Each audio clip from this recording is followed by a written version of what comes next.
Hey, you! You're listening to the podcast network of Gamefully Unemployed because you're an untouchable success.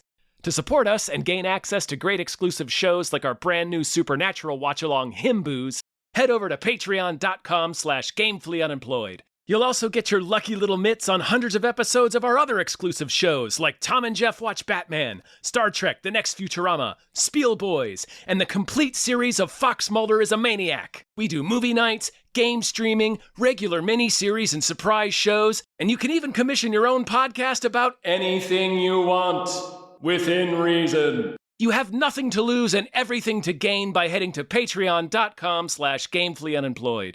That's patreon.com/GAMEFULLY unemployed. Probably don't need help with that word.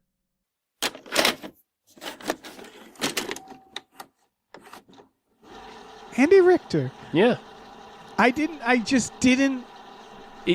register Andy Richter in this movie. I saw him and laughed aloud. And I guess nobody else in my theater, it was a full theater, nobody else clocked the cameo, I guess, because nobody reacted in that moment. So it just seemed like I was a weird freak laughing at an odd point of the movie. I mean, there's definitely times to laugh. I came off like a real bear, Dave. A real bear. A real bear. Hi, everybody. Hello, everyone. My name is David Bell. My name is Tom Ryman. And we just watched Obsession. A fragrance. Yep. Exactly. All right. We went there. How could you not? It's right there. I was calling to see if there's a way I can alter a wish. You'd like to cancel your wish? No. It's okay to keep the... I just want to know if I can, alter it a little. I'm sorry, we don't really do that. No? If you have any questions about how the wish works, or if you read the back of the box... Is it even real? Yeah, it's real. No, I know that Is her love real? Is it I believe it was. It must literally have been a fragrance, yeah. How could you not? I know Scoundrel was. It sure was. Yeah. On that Jane Mansfield story rip we watched. Oh yeah! Shout out to the Jane Mansfield story. I think it is because I think the In Living Color sketch Oppression is directly parodying yep. Obsession. That checks out. Yeah. Anyway, Curry Barker, who's made a lot of YouTube shorts, made a movie, and it's called Obsession, and everybody saw it. Probably, or a lot of people did. You know how movies work. Dave and I Someone did. makes them, and then they go into a theater. They record it for you. They write a play, and they record the play for you. They edit it. Yeah, and they cut it together for you so that they can have dynamic angles and scenery changes and things like that, and more believable special effects. But they write a little play for you, and they record it for you, and then we watch it. And this one's about a guy who wishes that his crush loves him more than anything on a one-wish willow, and that goes not great for him. No, it goes pretty terribly wrong. Yeah.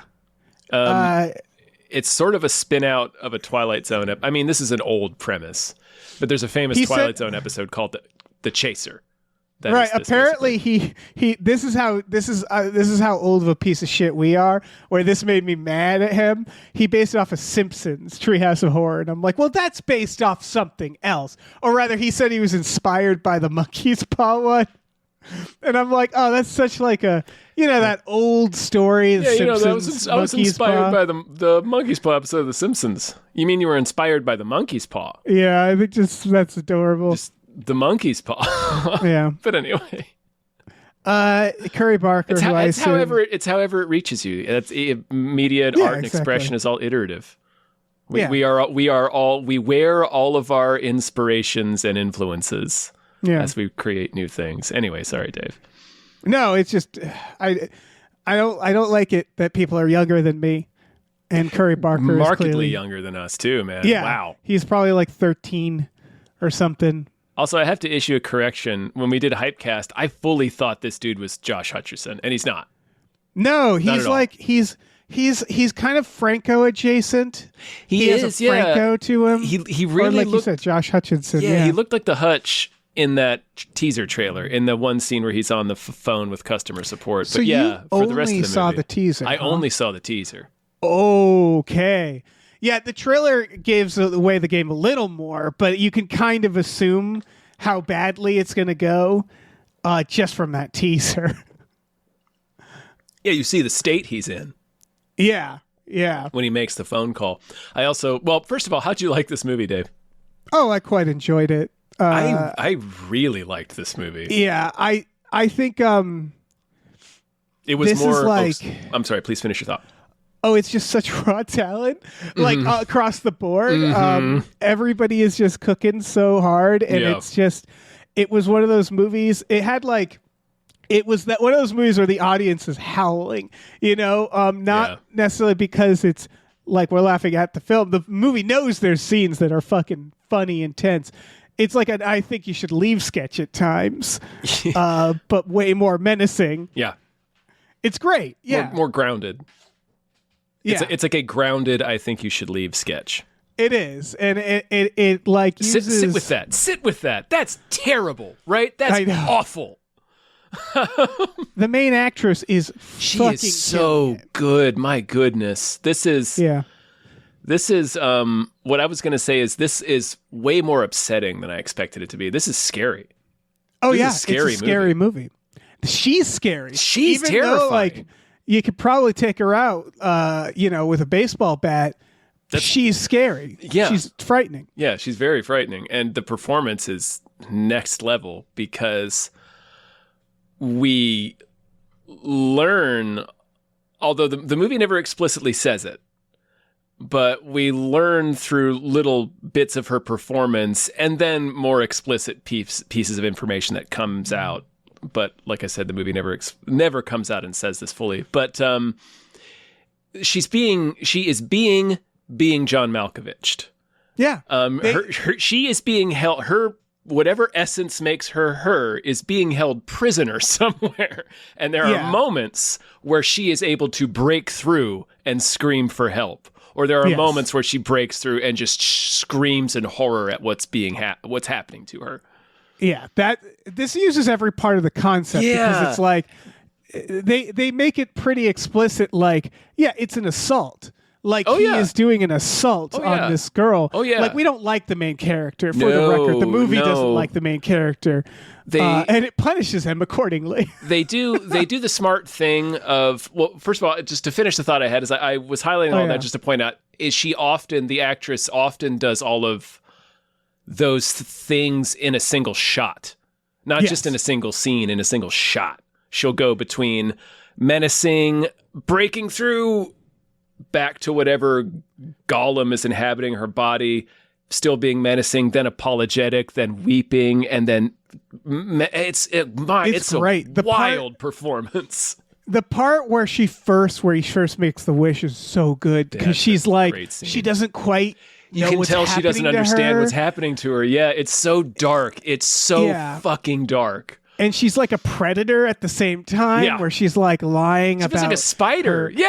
She's luring him into the house. She just has to get next to him. Yeah. She can't help it. If you should watch his short Milk and Cereal. It's about an hour long. I was a little more prepared based on that, only because Milk and Cereal has a lot of this tone where, like, watching that, you're like, oh, he's going to go far. Where it takes a concept that could have been done in a much like, I don't want to say sillier way because this is a great concept, but in a way that wasn't as thorough, and it's so grounded in performance, Milk and Cereal, where you're like, oh, this is way more chilling than I thought it was going to be, kind of feeling, where it's still kind of funny, but then there's these moments where you're like, oh, okay, you're using every part of this emotionally speaking, where it's like, oh, we're going to explore the fact that this girl is essentially trapped in her own body and can't escape. By an unknowable force that we don't even begin to understand, beyond the fact that it is completely indifferent. And that's the premise of that trailer. Is it's that scene begins with such a funny offer. Is that scene actually comes about midway through the movie where things are getting real dark. She hasn't killed anyone yet, spoilers. Yeah. Yeah. Spoilers for this. You should go see this movie. Definitely see this movie. It's so good. But he's calling the number, and he gets this person on the customer support person, who I assume is Curry Barker. I haven't looked into that, know. but that's like a perfect acted... director cameo, right? It is like being that voice on the phone. I'm not seeing it credited. Yeah, but I have no reason to believe that's him. I just suspect. Well, let me double check. I'm pretty sure he is in his stuff. Oh, okay. Like he's in I believe I don't want to say this for sure. I think he's like the main guy in Milk and Cereal. Like he is the guy who's terrifying in that. So like I know he can act. Okay. Well, at any rate, he's Milk in Milk and Cereal. Oh, perfect. So yeah, he like I'm actually like based on seeing his shorts, I'm like he could have been the star of this if he wanted to. Like it's not the best. It wouldn't like quite fit. He could have been the best friend. Like he's kind of that guy where he's like kind of a funny guy. Okay, I see. But yeah, so that's all to say. Yeah, I'm pretty sure he's the voice. Well, anyway, it's regardless of who plays it. The offer of the scene is he's in this weird, desperate situation, calls this customer support number, and the person answers. Yeah, but they're so indifferent. It's just like, hello, hey, what's up? Is this like the Willow wishing people? Yeah, that's us. So, I mean, you've seen the it's such this funny offer, but as the scene goes on, it becomes like one of the scariest scenes in the movie, or at least it has one of the most chilling offers in it, where as the conversation like, progresses, you could die. well, he starts offering that. Yeah, it's like, well, you could like die. Yeah. But he's still coming off as like very, I don't know, very Dave-like, if you'll permit me. Dave on the phone.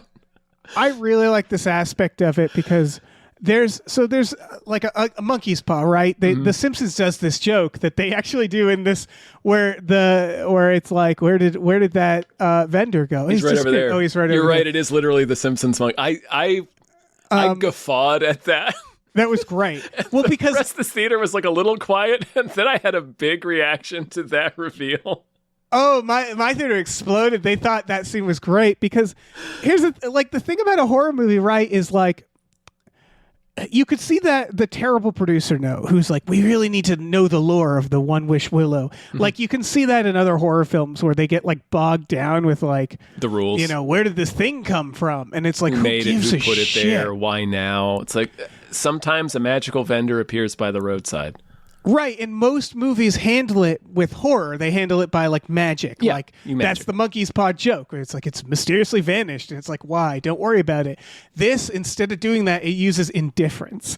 It uses almost corporate indifference, where it's very funny. Where this is very, I think you should leave. It's absurd. Where when he eventually, a little too late, I would argue, but when he goes back for another One Wish Willow to be like, I'm going to wish it away. It takes him a long time to come up with that. Yeah, I was sitting there buddy, come get on, another man. wish. Yeah. But when he eventually does, it's not there. And I was like, oh, okay, that's kind of fun.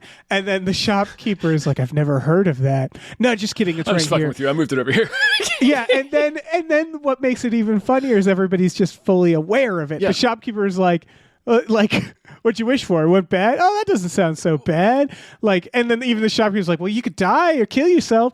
They all, he's like, why did you sell these? He gives them with he seems a little surprised at first. Like, what, did it go wrong? Yeah. He's like, why would you sell these to people? Yeah. And he goes the box is covered in warnings. Yeah. And that's as far as the movie takes us. Apparently some maniac has made these. They're selling them. People complain, and they're like, well, it says that it'll do it. But I like how they build to it. It's a bit of a build. There's a scene earlier where he looks it up. And there's a bunch of Reddit threads debating, and it's perfect. Yes and no. Right. Yes and no. It's impossible to tell whether it's real or not, because there was it's totally real. No, it's not real, you stupid idiot. No, it's totally real. Yeah. And I like that the movie does a little bit of work as it progresses. It's so smartly written It is. That it gives you enough. I mean, we know enough to that it's not an explanation because we know that we're watching a horror movie. But I like that they give you enough of an excuse up front to sort of explain her behavior away for a a while. Yeah, and she's not completely clingy right away. She could conceivably be just going through something. Like they explain like that first night she's on Molly. They're like, oh, okay, that could explain. Yeah, and the next day she doesn't want to ride home. Yeah. But then sure enough, she like when he's talking on the phone, you see her in the background in the window. Yeah. They treat her like a shark. Like it's a horror. Again, she's the victim, but in the movie, she's the aggressive. It's kind of a deadite, sort of, but yeah. It's such an interesting movie in that respect. Yeah. And again, it has like, I guess he said like Hereditary was an inspiration. You can kind of tell because there's the moments that are like so freaky that the best is when he wakes up and she's not there, and they do like the Babadook shot where he's just looking in the room, shapes in the room, yeah. Yeah, and he's like, Nikki, and then you finally hear like, don't get up in the corner. And it's you don't know where it's coming from yet. Yeah. You hear her voice first and you're looking at all the shapes and you can't fucking see her. It's like one of those pictures people post of like, find my cat. I don't know where your cat is, man. I can't see it. Yeah. I know it's there, but I can't see it. Exactly. And then she scuttles out of the corner. Well, the bathrobe that's hanging on the door suddenly moves and you realize it's her, but she's been standing in this weird yoga pose. Yeah. And she scuttles, Dave. She fucking scuttles out of the corner. She's very spider-like. She's very good at scuttling. This might say more about me, but at times, did she remind you of exes? Because I had a few times where I was like, oh, this has more or less happened to me, or like a version of this. The beginnings of the arguments, yes. Like where... that's sort of the point. Right. Is like she's kind of mind-fucking him in a way where like a very toxic relationship would, where it's like she obviously crosses that border several times, but it always sort of starts... Like that's sort of the point, right? Where it's like, I'm going to this guy's night out, and it's like... She's jealous. Yeah. If you have a jealous ex, then like a lot of the scenes start with bare. If you've been in a relationship like this in a familiar position of wanting to make a very reasonable request, but knowing that a jealous person can look at it from a certain angle to make it seem like you know it's going to cause a problem to ask for this request. Yeah. Like the feeding your cat. That's happened to me like 4 or 5 times. Yeah, definitely feeding me my dead cat, making a shrine out of the dead cat. Cat, it's like that cat knew the movie it was in and offed itself immediately because it was like, this isn't going to go great for me. I'm almost like at a certain point I was like, I'm glad that cat died early because that cat wasn't going to last this situation. It represents his love, right? I think that's the point. Yeah. It's like something he supposedly loved but didn't care for. Right. Yeah. Yeah, again, he's a bastard. Like there's it slow rolls it out though that I appreciate. Continue your thought, but I appreciate that it makes the initial wish. He buys it as a goof. He does not expect it to work. No, at first you feel for him. Yeah, you feel he's trapped. Right. And like he's crying over his cat. He doesn't like, he's not predatory towards her. In fact, he's like such a coward that she asks him point blank, do you like me? And he says no. He's just like, as a friend. Right. Even though she walks away and he's like, what the fuck, man? He engineered the whole scenario. Driving her home from karaoke was his plan to finally tell her that he has a crush on her. Right. Like, he's not a bad guy at first. You feel, like, again, it's the opposite of Save the Cat. It's my cat died. It's like you feel bad for him. He has minor incel vibes, but nothing bad. He's just a guy with a probably unrequited crush. Right, and something the movie I think maybe should have ramped up a little bit, but he's a tough character. Like, he's obviously tough. Nikki, she's doing she's the fucking MVP of performance. She's doing most of the acting, yeah. But he does a lot. Bear is the more complex, weirdly, because he there's a point where it's like he knows he fucked up, but he at one point when the part where real Nikki is like, kill me while she's sleeping, he says like, is it so bad being with me? And you realize like he's not ready to, like, that's part of I think the reason why he doesn't think to go get another One Wish Willow is that he's still trying to make it work. Yeah, I think you're right. Yeah, and it doesn't come out too much, and it doesn't need to, because by the end you get that. Like, I wasn't confused by that, right. But like the reason it goes on as long as it does is because he doesn't care. Yeah. He doesn't care that it's like she's been clearly brainwashed. He doesn't want to think about what happened to Nikki or her like creative endeavors or the fact that she is not her anymore. You know, like they go ahead. They do a good point of having her have aspirations. Yeah, and he sort of like he's really like the first time he really tries to push back against her in the scene when they're in the restaurant, and she gives her the gift. And she's like, this is a stone that was my mother's, and she gave it to me, and it's supposed to, it's this very meaningful thing that's, I forget what it was, supposed to simulate like growth or something to help him spark his career or something. It's a very meaningful family heirloom that she is giving to him now. And and that's the moment. And that's the moment where he's like, oh, I guess I am ruining her life, huh? And that's also like they do a nice slow burn where at first their relationship is okay for a little bit and it actually takes them a while, as it would anybody, to go, I think that One Wish Willow was real. Like it wouldn't occur to you right away. And when she gives him that, he's like, would you say you'd love me more than anybody in the fucking world? Like he realizes like, oh shit, this isn't right. And then she causes a scene there. Yeah. Sorry. Yeah, she does.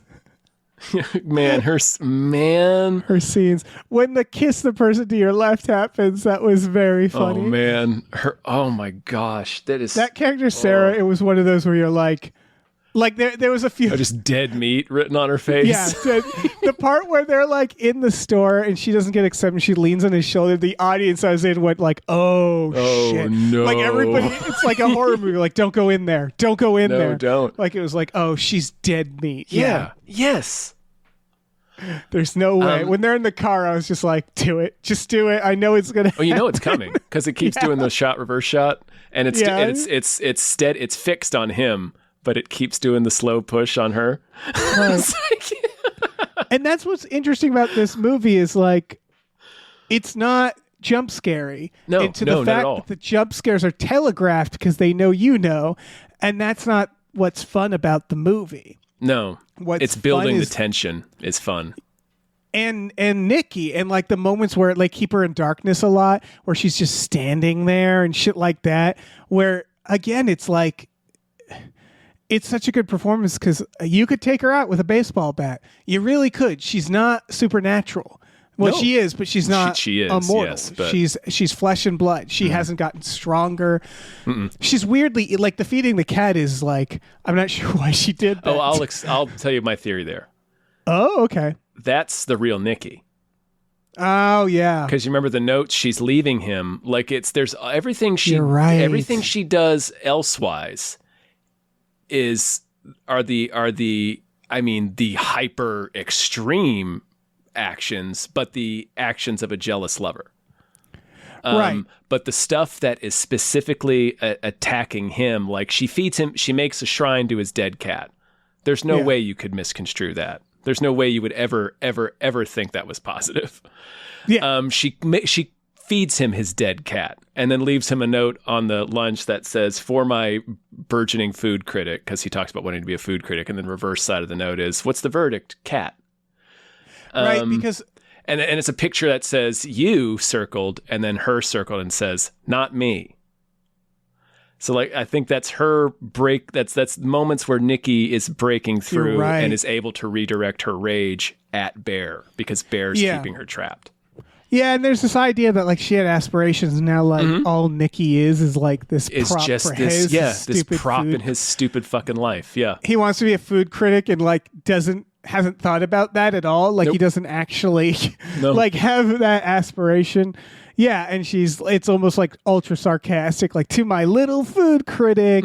Like, and you're right. I sort of like it pinged me as like, just again, that she has this constant internal conflict in her where like it all scanned, where it's like she's clearly being possessed by something that isn't her. Like the version of Nikki we're seeing isn't like that question of like, is it her or not? It's like, it's more like she's like addicted to him, or like there's something like a demonic force almost like that's taken her over. It's like she has 3 primary urges.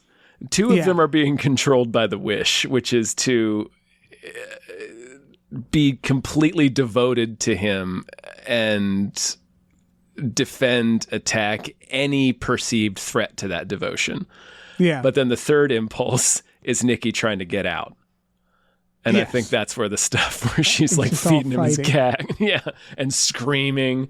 And like, yeah, when she's just in the scene. Yeah, in those the- moments where she's like suddenly scared or shocked, just screams where into it's his like- face when they make out the first night and they're about to have sex, and that's a terrifying scene, It is. and it's all performance based. But Yeah. like when the scene where we were talking about, the Babadook scene where she shapes in the corner and then moves, like what she says is, I like watching you sleep. And he's like, okay, but can you come to bed? And she starts freaking out. I don't like my dreams. Yeah. And then later on, it's Nikki talking to him while she's sleeping. asleep. So it's like she's dreaming about Nikki being held captive wherever the fuck she's being held.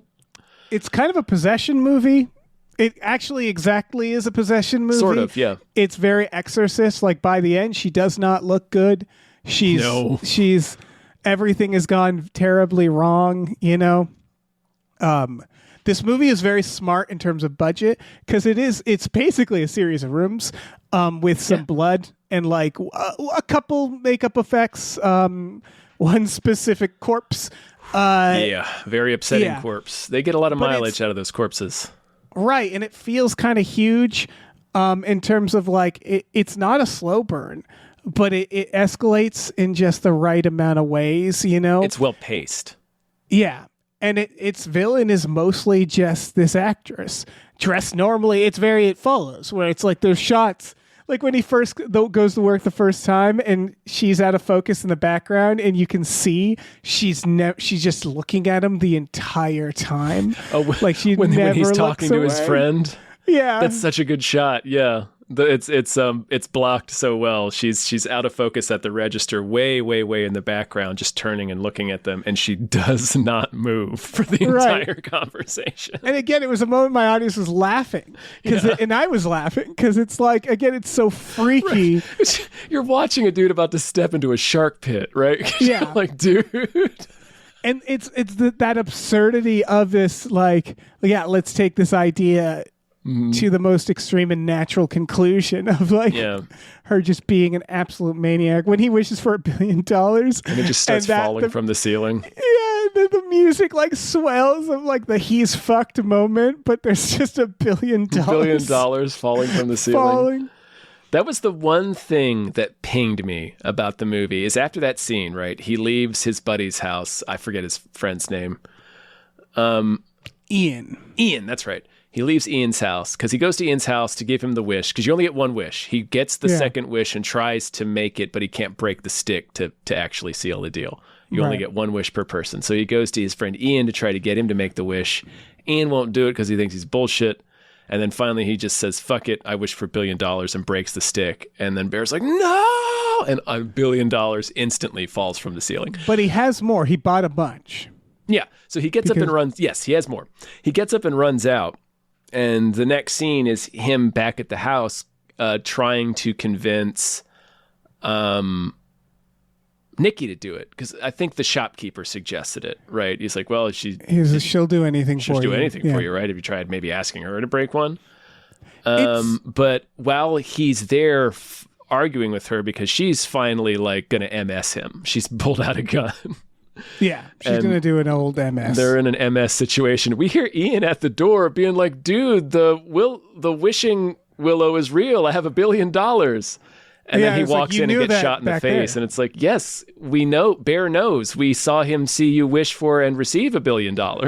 It was like he forgot about Ian and wanted to bring him back real quick to kill him off. It felt weird. So yeah, the movie earned a lot of goodwill from me, but I Yeah. will say, like, the things that ping me is that Bear has to be kind of stupid. It's one of those like, I would argue this is actually a pretty solvable problem. The moment you have one wish will in your hand and $1 billion in front of you, just grab a stack of that money and just find anybody and just say, like, I will give you this money if you say these words and break this Right. stick. Like, you don't have to convince anybody. No, it's just real. a list of questions. Go on TaskRabbit. Yeah. It's like, don't ask me any questions. Read this exactly. Break this stick. I will give Yeah. you $500,000. Exactly. And anybody would do it. Anybody. You could go to a cop. The cop would do it. It wouldn't matter. The president of the United States would he'd do it, for Dave. sure. He would fucking do it for I you. wouldn't trust him to do it, but yeah, he would say yes. But yeah, it Yeah, you're right. so, He'd like, forget the wish halfway through and Yeah, he start would. rambling about He'd some say shit. something really fucking crazy. Forget to break the stick. Yeah, it wouldn't be Okay, good. so not the president, but anybody Yeah. else. Anyone else? Anyone? A dog? A dog, any fucking dog. Yeah, get a dog wish out in this world. We deserve to Oh, see yeah. what that is. Oh yeah. What could that be? It could be either really great or really dark. It'd be hideous. We don't know. Dogs don't Yeah. understand a lot of very basic concepts about reality. Yes. Yeah, I don't know. I think any I'd one still of do their- it. Don't get me wrong. I do it. I roll them dice. I just think any one of a dog's wishes would tear reality asunder. Just probably by would. definition. Turns the world into meat. Yeah. Beautiful meat. Chewable meat. But also that pets you. Meat that Meat pets that you. pets you. Yeah. Yeah. Yeah, so like he's a little dumb at the end, I would say. Like it's one of those, like, he goes a little late to get the one wish willow, I would argue. The moment she started acting, the moment he realizes it was that, I would grab more of those. Just for no other reason that I should probably get more of these. Like I get that it's one wish. I would have tried to make another wish, even if I was a bastard and like didn't want to change the relationship. I would too go for $1 billion. You know, like it's weird that the moment he realizes it's real, he doesn't go right back to the shop. But it's sort of, again, this movie has given me it's so much fun It's so that I well don't done, really yeah. care. Again, it's sort of a lot of it's like, so the movie can happen. Again, why does the shopkeeper, where he's like, why do you sell these? It's kind of a joke to Yeah. begin with. Yeah. So it doesn't ultimately matter enough for me to like be mad at the movie, because it's just like, it's just fun. And so like, it's weird to call this fun, but it's It is a lot whatever. of fun. It takes the very simple old premise of, you know, actually a love potion would be very dark and sinister, and just really runs with it. The Twilight Zone episode that I mentioned, The Chaser, goes in the opposite direction, where it sort of embraces the sillier ideas behind it, where it becomes sort of, oh, now this guy's life is hell because this woman's just annoying. right. Like, she's just petting his hair while he's trying to read, and just like won't she give him a does that moment's a little peace. bit, but Right, well, but like, she's more terrifying. yeah, but right. It stays at sort of the very baseline silliness of it all, and then this movie like takes that and says, well, what if we started with kind of the comical ideas and went really, really dark? Because the Twilight Right. Zone episode also, it's called The Chaser because he goes back to the shop to buy the chaser, which is poison, to kill her. Right. Because his life is now 'Cause miserable. he's like, yeah. This So it basically they kind of like, the solution is sort of the same solution is presented to him in this movie. So right. I do wonder if he's seen it. Maybe. I was skimming an interview. Like, for the record, I don't want to put words in his mouth, and obviously, like, he's extremely talented, so I don't care what inspired him. Oh yeah, sure, it's a great movie. The ending is also, I got I love not the pinged, ending. but I did too. It did feel like there were two endings that they couldn't decide on. And honestly, I think they thread the needle good. Me too. Because I was like, once he brought the One Wish Willow in there, I was like, well, don't give it to her. Are you crazy? Don't give it to her. You know what she's going to wish for. Yeah. And so, but then there's also the fact that everybody keeps going like, you could die. And I'm like, I feel like Nikki, we're on Nikki's side. Yeah. So it's like, you kind of, there was like, do you want to get dark with it and do the ending where they both just now are obsessed with each other? And like, that was a fun idea because it's like, they almost do it like a romantic comedy of them like seeing each other at the train station, but they're all fucked up. But they do a nice punctuation to the cat where basically, yeah, he poisons himself, forgets because she breaks the One Wish Willow. He's about and to so vomit him back up, basically. and then it goes like, Ugh. I also like that even in that moment, he's too selfish to do the thing that really needs to happen, which is he needs shoot himself. To He's too die. much of a coward. He's too much of a coward. I don't want to. You did this to her. You owe it to her. I don't want to say it that I don't want to say it that way, but like it's very funny. Like he keeps pointing the gun at different parts of his head and like he starts like putting his hand on the opposite side where he's gonna like catch the mess or something. It's very like Hot Fuzz where they're casually like they're blowing their. Yeah, that's the thing. It's not it's weird to frame it this way, but like he has created a situation where this girl is in a waking hell. And he did it to her, and the only way to stop it is to die. And so it's two one people of the are few now times dead where as I'm well like, because of it. yeah, it's weird to think this, but it is the moment where you're like, yeah, do it, buddy. You got to do it. If it's the only thing I'm that sorry, can free I know her you at this didn't point. think it was real, but Yeah. like you did this, and she's in a fate worse than death, and it's like It's the moment where they have him decide to perpetuate it. Like that's where they drive home that no, he is the villain. It was smart to start it out by having, like we were saying, it was because he's a tough character. And you do the villain, right. You do want to be on his side, and so you are for most of the movie. And then, like you're saying, he becomes the villain because he decides to keep her in this situation as it escalates all the way up into the first murder. Like he keeps making the decision. He could have, like you said, I think it's more. He doesn't pursue it, right? The solution, and it does seem like you can solve it without blowing your brains out. Right? It did, but it seemed he like fucks that up so royally that it's like, well, here we are. Yeah, you're you in let the it go bathroom. for too long, man. I don't know what to tell you. I am surprised, like. He didn't just go out the window and buy a plane ticket and then get It Follows his whole life. Man. But like, or again, like there were other solutions, but it was sort of, it's like you need this poetic moment. You gotta again, free the moment her, they keep saying you could die, I was like, well, that's the happy ending is that this guy dies and Nikki is free, although she is going to jail. But that can't be helped. She's going to jail. She's super going to jail. She could gonna be a possibly hard blame it defense. on Bear, but yeah, it's going to be a tough defense because they do have. Boy, there's some upsetting moments in this movie because they do have Sarah's nude corpse set up in the next room, just spread eagle in a chair. It's very upsetting. Oh yeah, very after she bashed her with a brick. Bashed her skull in with a brick. Yep. I also like that she's like, you understand it's your fault because she's not wrong. She's like, this is your fault. You did this.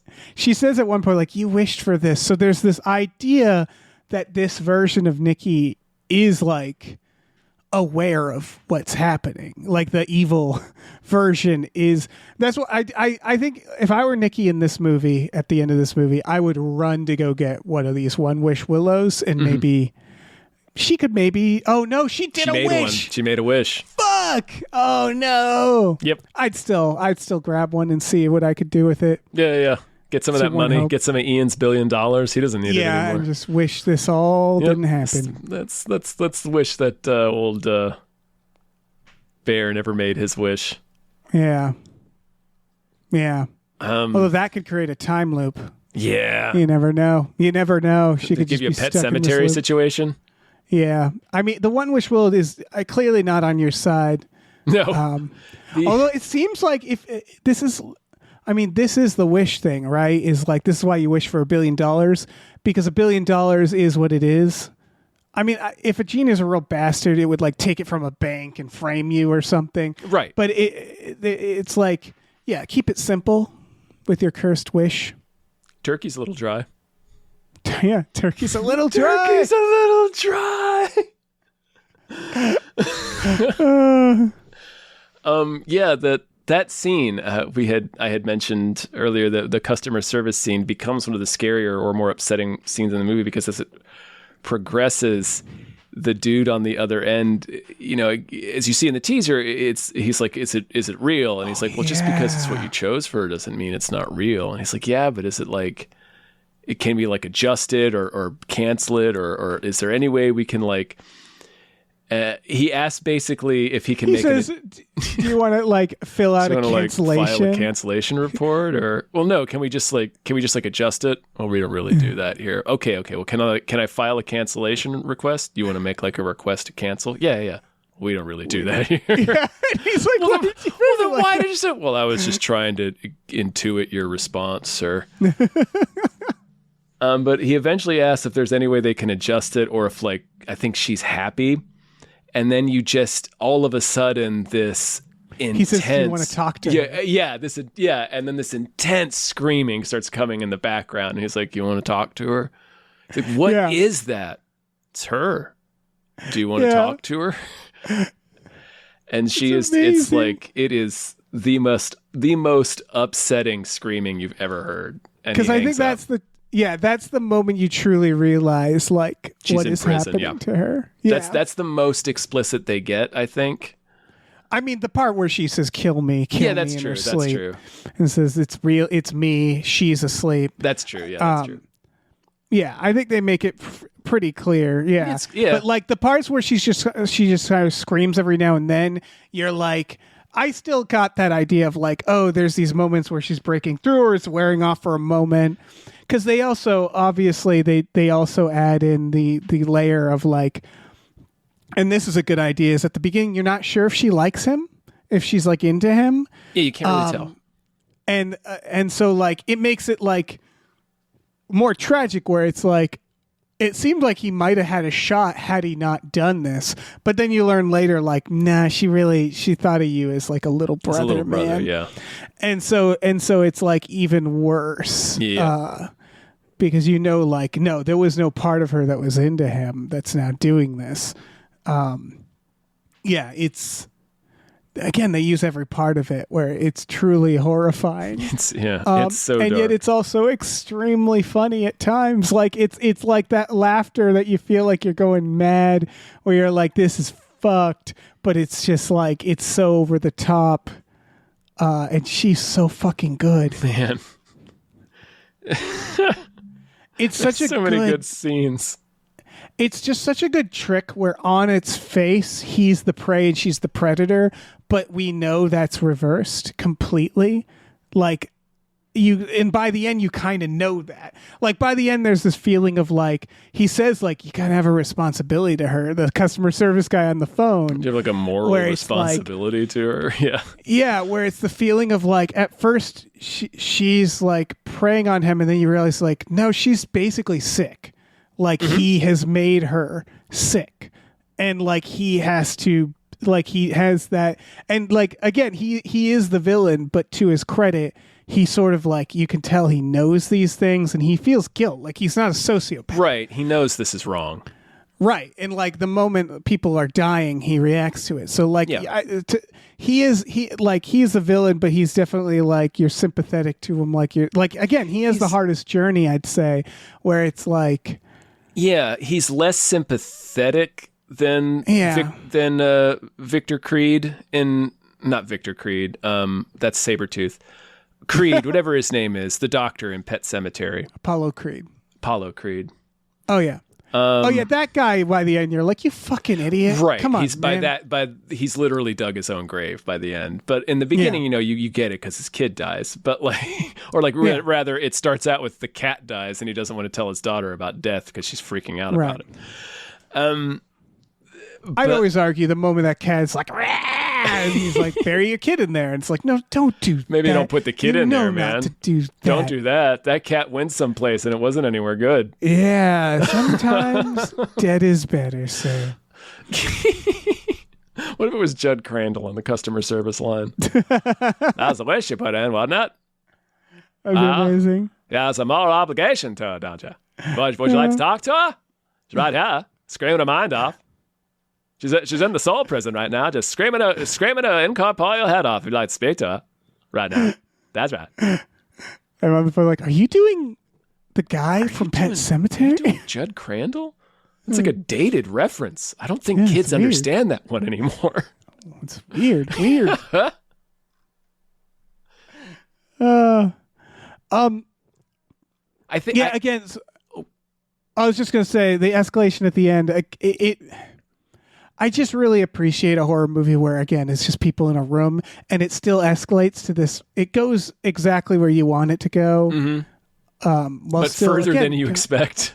Yeah, it's still kind of some surprising spots. me. Mm-hmm. Part of the fact that they juggling both endings was a really good idea because, again, in your mind, you're like, this can go one of two ways. You could go for the happy ending or you could go for the Twilight Zone, the ironic, the twisted ending where she breaks it and then they're both stuck like that. Mm-hmm. And so I genuinely, it was a good way of doing it because it still kind of surprises you by having it seemingly be, although like he takes the pill, so you kind of know. Yeah. But it's a good idea. There could have been an then- epilogue where he woke up in the hospital, you know. But Yeah, I think wouldn't they, want that, though. Me either. I think they smartly did the. Well, it would just. I like the ending they went with. I think this is appropriate for the movie. I could have seen an ending, like you said, where they're both trapped just in eternity. That'd be very Twilight Zone, very, very horror movie ending. This one was a little bit more of a happy ending because Nikki is freed. Yes, and it doesn't. I thought it was going to be more comedic. It does a great thing where she's crying because he's dead, and she goes to blow her brains out, and then she stops, and then she starts crying again, but as the real Nikki, like for this is fucked up moment. It's a great idea because it's just like you get it. Again, it's all performance where it's like her snapping out of it. She also and has a then line in crying there again. as the credits roll over this. The camera does like a inverted pan. I don't know what you call that over to the TV that they were watching. She had like home movies of them set up on the TV. It was a real MS situation. It was a real MS. Real She had MS. it. She was going to MS them. Yeah. But she has a line you hear her say, "Why did you do that?" Which could Yeah. mean one of two things. Right? Why did Could you mean why'd die, you kill yourself or- or why did you make this fucking wish? Yeah. Like why did I you think it's the do this second. to us? Yeah. Why did you do this to me? Yeah, but again, it's great because he is the villain. But it's didn't again, mean it's this to. slow. Yeah, where it's like nobody would have thought this was going to work, and that's part of the point. It's the fact that he sticks with it. He decides to keep her there for a long time is what makes him the villain. And then, Right, but even that, like, he doesn't.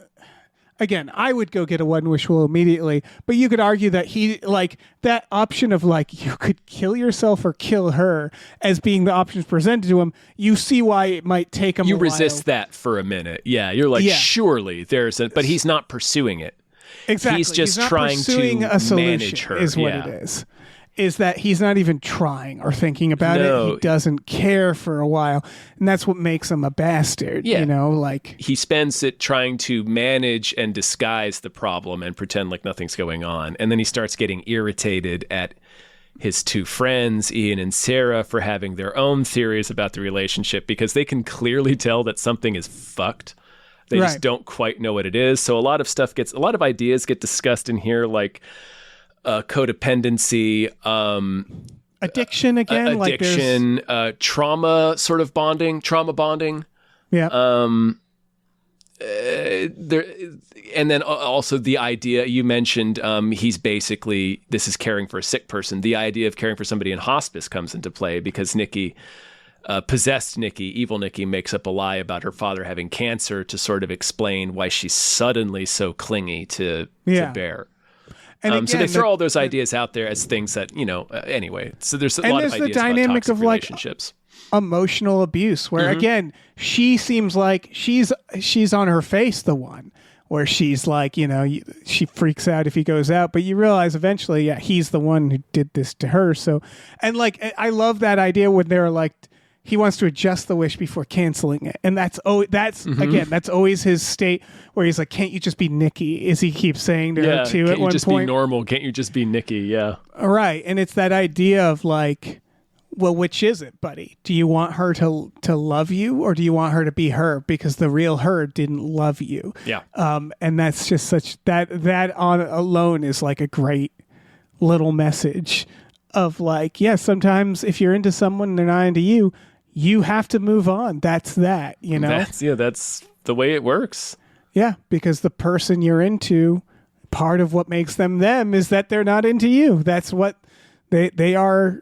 That's part of who they are. Part of what you like about him, if you want to get romantical about it. Like, yeah. And then here he is. I mean, if you, again, just in an abstract view, he ends up sabotaging that friendship, that relationship entirely. So it's like, isn't that a shame? Wouldn't you have rather had this nice friend in your life? He sure does sabotage. Boy, she he says at the fucking beginning, does, man. when she's still Nikki, she says, I'm writing a love story. And he goes like, you're writing a romance. And she's like, no, I'm writing a love story. And he's like, isn't that the same thing? And then the movie proceeds to demonstrate how it's not, Which I like. At all. Yeah. Yeah, because this is a love story technically, but it's not a romance. And you could argue it's one and not the other too. It's infatuation, but not love. Right. It's obsession. Yeah, it's obsession. Yeah. His name. That's part of the point is like, this isn't love, really. Like, No, not at all. Not at all. What he feels isn't love, and what she feels isn't love. There's his name is interesting to me. That his name being Bear sort of jumps out at you, and I like that idea because a bear is something that is cuddly or scary depending on the context. Oh yeah, that was a good idea. I don't know if that's intentional, but it seems like it is. Yeah. And I like that the two friends are perceptive in sensing that there's a problem with the relationship, and they confront him about it in realistic ways that are also sort of serving their own agenda. Like they're also being a little bit selfish. Oh yeah, like you learn that Ian and Nikki are hooking up. And, so that's why Sarah's into Bear. Yeah. They're real, like they do that is their work friend group, right? Yeah, so like, and they feel that way, They feel like none of them have gone on to college yet or completed college, but they've all finished. So they feel like they're still doing high school bullshit, but they've transitioned out of high school, is what it feels like. And they knew each other. She was Freaky Nikki, which I love that idea that he tries to call her. I love that first scene where he's practicing on the waitress. Yeah. And Ian has just the worst advice for him, where he's like, you got to treat her like shit a little bit. Yeah. Like, oh, well, do you realize why he's doing this? Is he's sabotaging him. Yeah, he's sabotaging him. Yeah. But he's like, call her Freaky Nikki, like the people did in high school. And then he tries that. He really spins out. Fucking upsets her. Yeah. Yeah. And then, of course, when she turns, she's like, I'm your Freaky Nikki, while she's all fucked up. And you're like, oh, perfect. It's Again, so by good. the end, she's got like shit carved in her. She is. She's really exorcisted herself. She's bashed bottles into her face. She is a fucking mess. Yeah. Cutting herself up. Man, just speaking of the one more thing I wanted to call out just to point out how the movie escalates in the way you're anticipating, but also will just keep going, much like bashing your face relentlessly against a brick until the horn starts going like bip, bip, bip, right on the steering wheel. Anyway, right. But it's when he leaves her for work and she just stands there in place with a smile on her face and pees. And then it oh my cuts God, out. she doesn't stop. And she doesn't stop. It cuts and again, back, you and know she's going to be there. Right, Yeah. but like the level of filth. Like she's thrown up on herself. She's pooped. She's continuously urinated. It's just like, it's really, really shit. upsetting.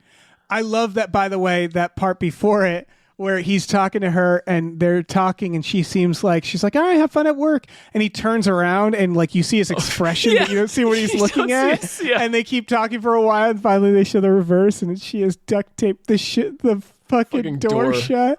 Like Bug, like the movie Bug with Ashley Judd and Michael Shannon. And then he just like slowly pulls it open. It's literally the first sketch and I think you should leave. It is. He just rips the door open like he's pretending there's like, nope, I've got it. Right. It's why like my not hot take, but like my biggest like compliment is this movie's all execution for me. And what I mean is like having watched the trailer too, I sort of knew more or less what was going to happen based on where the moment you hear the premise, you're like, oh, that's a great premise. She's going to get crazier and she's going to start killing people. Like she's going to get jealous.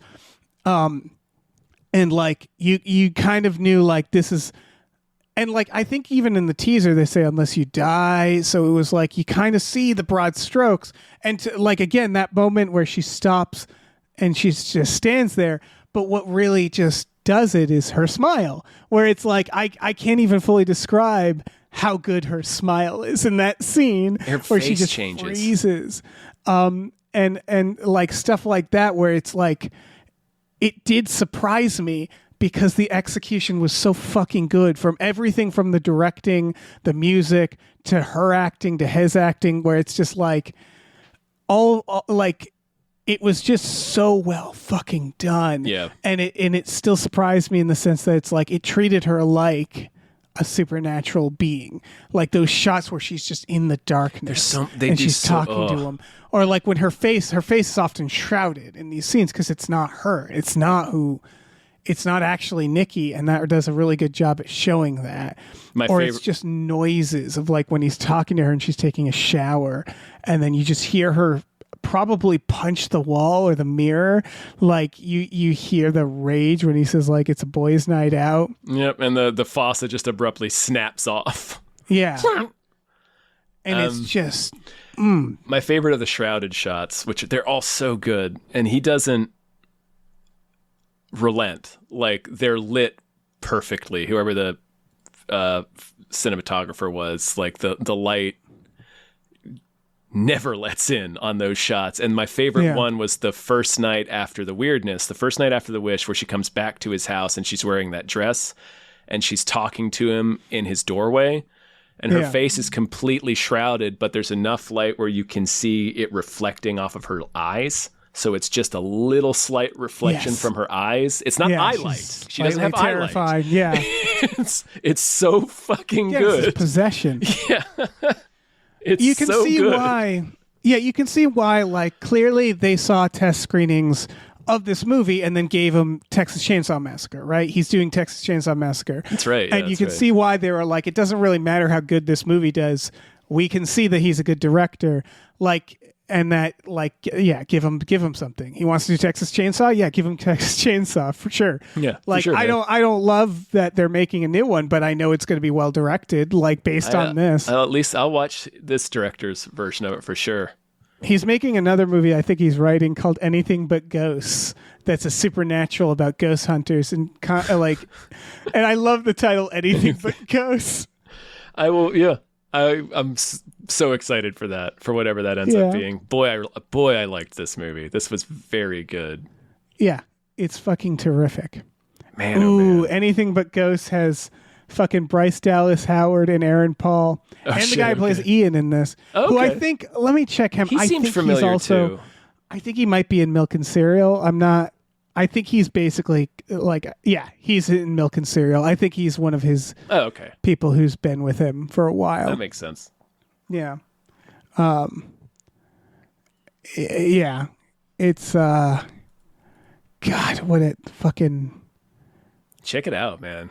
Yeah, everybody check it out. Again, go watch Milk and Cereal if you have time. It's an hour long because you can sort of see from that. It's on YouTube. It's on the YouTube. YouTube www.youtube.com, and then there's a search bar.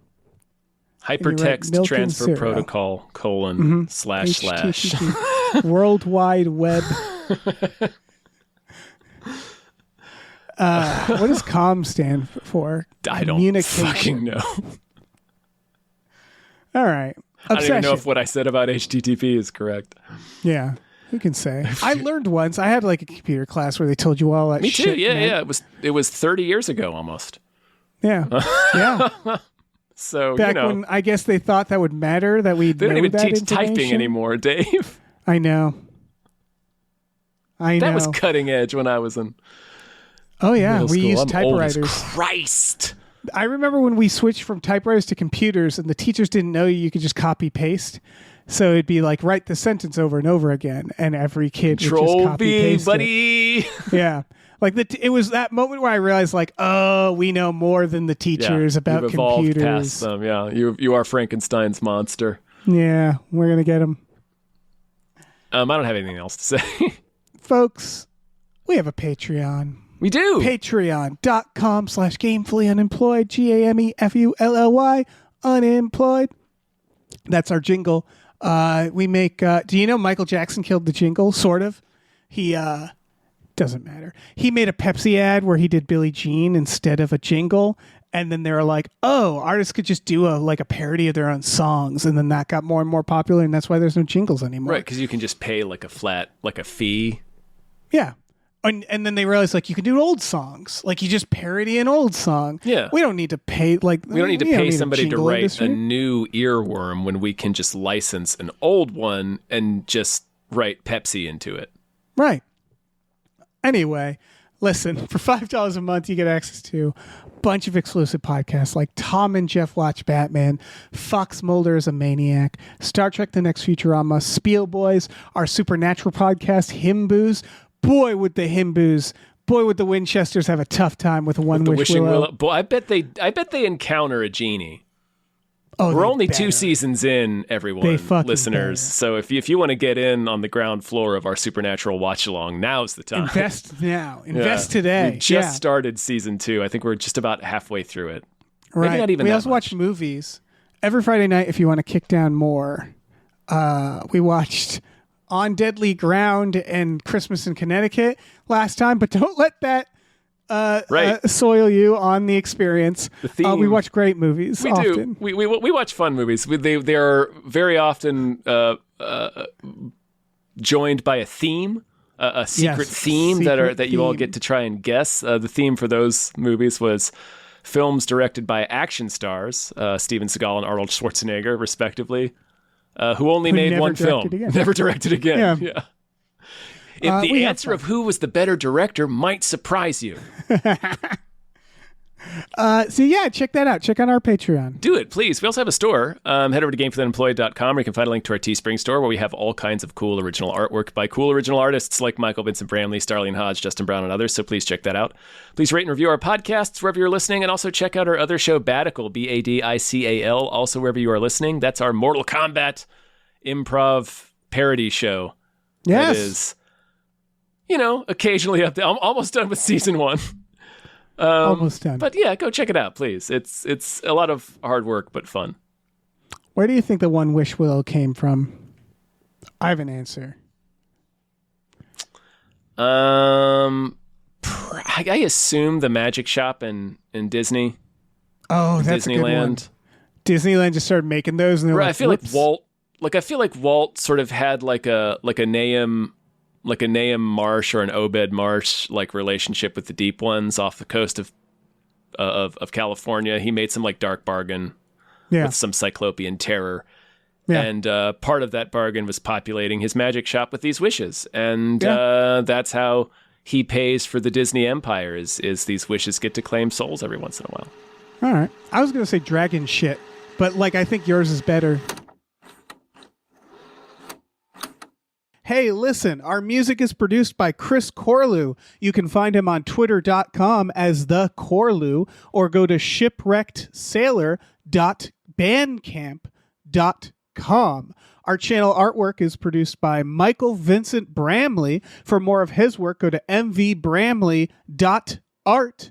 Our episode artwork is by Justin Brown, available on Twitter as Justin T. Brown or at artnessbyjustinbrown.com.